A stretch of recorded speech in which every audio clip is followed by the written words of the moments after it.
Hello, happy Transfer Tuesday. Transfer Tuesday is the day of the week where we try to make money moves in a positive direction, whether that's paying down debt or saving and investing. Currently, my family of 3 is working on both of those goals, focusing heavily on paying down debt right now so that we can reduce our monthly expenses. But we're also saving and investing along the way, mostly with our automatic retirement contributions, but we also have some other savings goals that we're working on as well. If you're new here, I'm Kathy, and I am a wife and mother and also a software engineer. I work full-time, as does my husband, but we would like to get our monthly expenses down so that I no longer have to, because I would love to be a stay-at-home mom for my 1.5-year-old daughter. So speaking of her, our transfer today is all about her. We are going to be contributing to her 529. So we don't have any automatic contributions from our paychecks because we don't get paid until tomorrow, which also leaves us a little bit tight on funds. So all we're doing today is a transfer to her 529, which is her college education savings plan. This is through our state, and we have a goal of contributing $5,000 over the course of the year so that we can get a tax break on our state taxes. So in order to do that, we are contributing $415 every single month, and I think we did a little bit last month, that extra $20, so that it would add up to $5,000 by the end of the year. I think we're planning on only contributing to her 529 for the first couple of years, maybe up to 5 years, and then just letting it grow with investments. We may not even do the full 5 years. It's going to depend on what our budget looks like, but we have contributed for her first year $5,000, and then this year we also plan to contribute $5,000.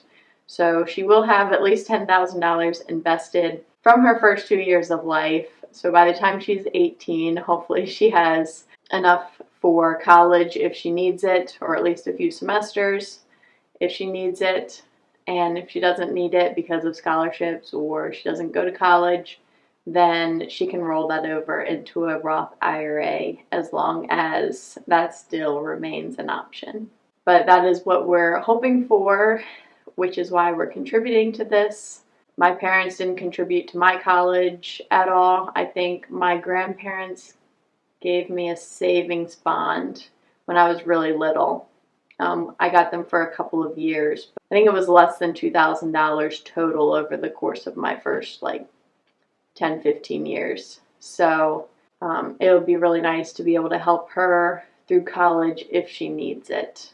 I know that having to support myself through college really limited my experience and also limited my choices for where I was going for college and what I was going to do in college. So I made the choice when I was 17 to get an easy degree instead of a more lucrative degree, just because I knew that I was going to have to work almost full time to support myself through college, and I didn't want college to be too hard. So that ended up kind of biting me in the butt, and I ended up having to go back to college for a more lucrative career.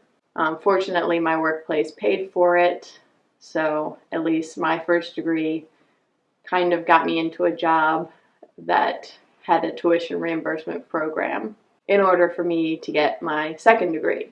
So I don't want my daughter to have to deal with that. And you may know that my husband had to take out student loans for his degree.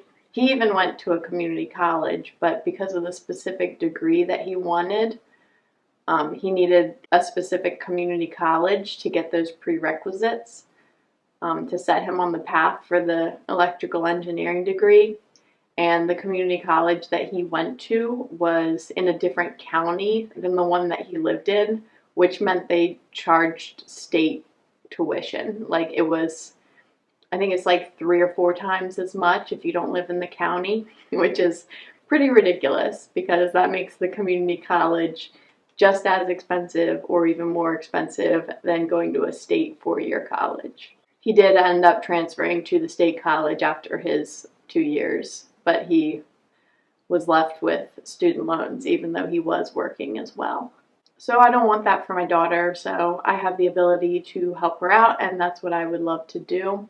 So that's why we're contributing to her 529 and plan to for at least a little bit so that she can get at least a couple of semesters of college covered if she wants to do that. Or at least she'll have a little bit more options for where she wants to go to college, what she wants to major in, if that's what she chooses to do. So I think that's it for my transfers today.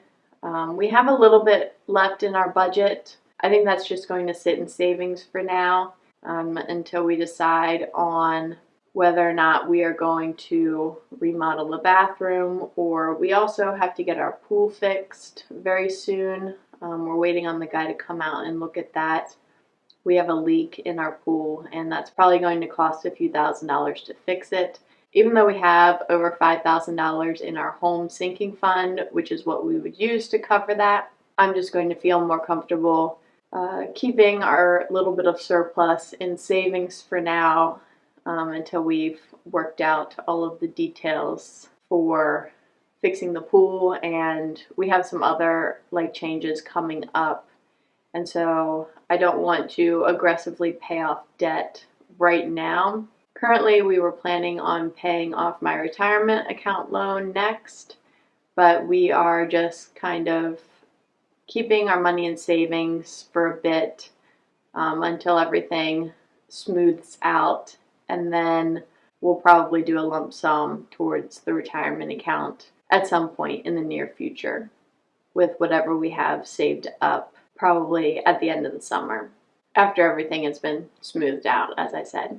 So that's it from me this week. Let me know in the comments any transfers that you made, if you're working towards paying off debt, or if you have some big savings goal you're working towards. I would love to hear about it. And if you're interested in seeing more of my family's journey, then please hit subscribe because I would love to have you follow along. Thank you for being here.